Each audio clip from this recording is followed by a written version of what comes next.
जब तक मनुष्य स्वस्थ रहता है, तभी तक उसका जीवन है। जब तक हम स्वस्थ हैं, आप स्वस्थ हैं, तभी तक जीवन है। अब कोई बीमार होता है, बेड पर पड़ा हुआ है तो क्या उसका जीवन नहीं है? जीवन तो उसका भी है, लेकिन वो काहे का जीवन? न मरने में, न जीने में। तो स्वस्थ रहते ही हमें अपना इतना ध्यान रखना चाहिए, स्वास्थ्य रक्षा के नियमों का पालन करना चाहिए। पहले से ही ऐसे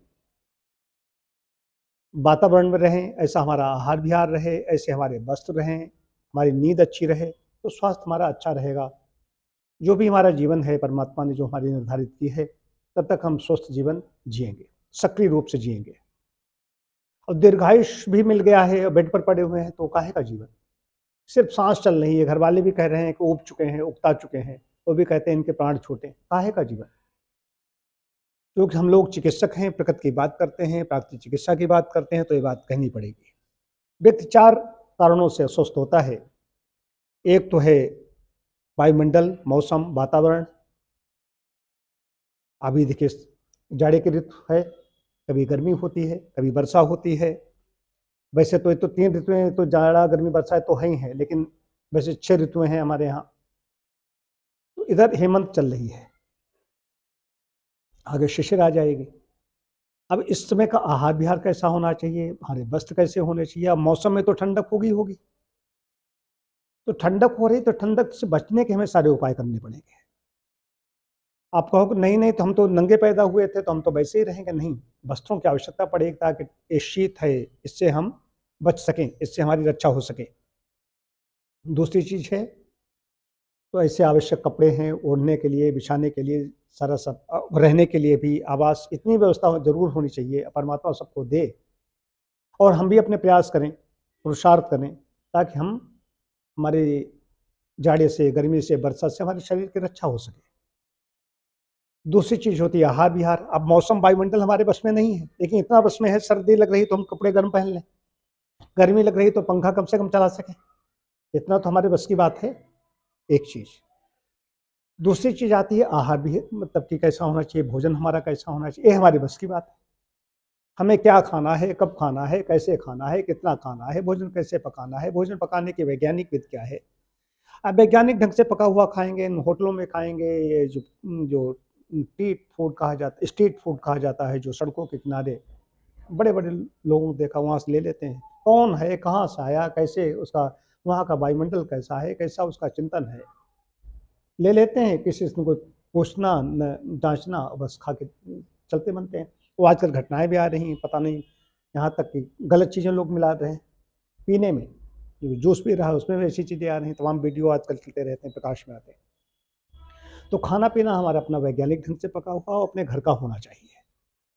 अपने हाथों का, अपने घर में जो भी माँ बनाए, बहन बनाए, पत्नी बनाए, जो कोई भी बनाए, उसके हाथ का होना चाहिए। ये हमारे बस की बात है।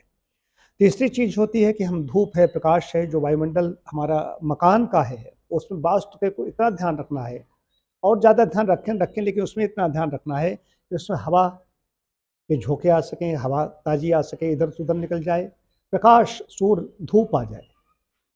जिस घर में धूप नहीं, जिसमें शुद्ध वायु नहीं, उस घर में रहने का कोई प्रयोजन नहीं। अब कम बड़े-बड़े, मैं तो नोएडा में रहा हूँ, वहाँ देखा है, लदे हुए हैं।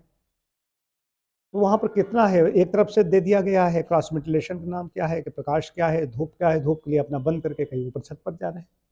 धूप जितनी मिलनी चाहिए उतनी नहीं मिल पा रही है। आर्टिफ़िशियल ऐसी तमाम प्रकार की चीज़ें, सामग्री इकट्ठा करता है, उनसे आदमी कहीं अपने को कोई गरम रख रहा है या ठंडा रख रहा है। तो वायुमंडल, खाना-पीना, ये हो गया, और नींद सबसे बड़ी चीज़ है। नींद अगर गहरी नहीं आ रही है, नींद के बारे में हमें सोचना पड़ रहा है। हम बिस्तर पे जाते हैं तो नींद के लिए कब आएगी ये सोचते हैं, तो समझ लीजिए कि गड़बड़ है। इसका मतलब या तो थकता नहीं, या तो उसके विचार ऐसे नहीं हैं। जब सकारात्मक हमारा चिंतन होता है, इतना दिन भर हम व्यायाम करते हैं, हमारा तो 8 घंटे से कम में काम ही नहीं होता। जबकि मैं ज़्यादा आधा घंटे, पौन घंटे व्यायाम करता हूँ प्रातः। दिन में इस समय नहीं विश्राम कर रहा हूँ, गर्मियों में विश्राम, दिन में भी सोता हूँ, तो वही रात छोटी हो जाती है। उठने का वही समय है, थोड़ा अंतर हो जाता है, इसमें मान लीजिए 20-25 मिनट हम लेट उठ रहे हैं। तो नींद गहरी होनी चाहिए। तो आहार विहार खान पान जो कुछ है ऋतुओं के अनुसार जब हम करते हैं तो हमारी सेहत अच्छी रहती है। और नींद का भी वही संबंध है। गर्मियों में जब हम दिन में भी सो लेते हैं, जब लू चल रही होती है तो दिन में सोने का विधान भी है, आराम करने का विधान, लेकिन इस समय अगर सोएंगे तो कफ कुपित होगा, इसलिए दिन में सोने का कोई प्रयोजन नहीं है। रात परमात्मा ने गहरी बड़ी कर दी, तो नींद गहरी है, और नींद गहरी उसकी होगी इसका चिंतन अच्छा होगा और जो श्रम करेगा। इन चीज़ों पर ध्यान रखेंगे तो हमारा जीवन स्वस्थ रहेगा, हमारा दीर्घायुष्य की भी प्राप्ति होगी, समाज के लिए भी हम कुछ करेंगे, और सच्चे मामलों में यही जीवन है, यही जीना है। इसी को हितायु और सुखायु कहा गया है। दुखायु अहितायु ही दुखदायी हमारे लिए आयु बन गई स्वयं के लिए, और अहितायु समाज के लिए हम कुछ नहीं कर पा रहे हैं। समाज के लिए कर रहे हैं तो हमारी हितायु है, हितकारी चिंतन है, कुछ हम कर रहे हैं, तो स्वस्थ शरीर के द्वारा ही संभव है, और स्वस्थ व्यक्ति ही कर सकेगा। स्वस्थ का मतलब होता है शरीर मन का संबंध। आजकल मानस रोग बहुत हो रहे हैं,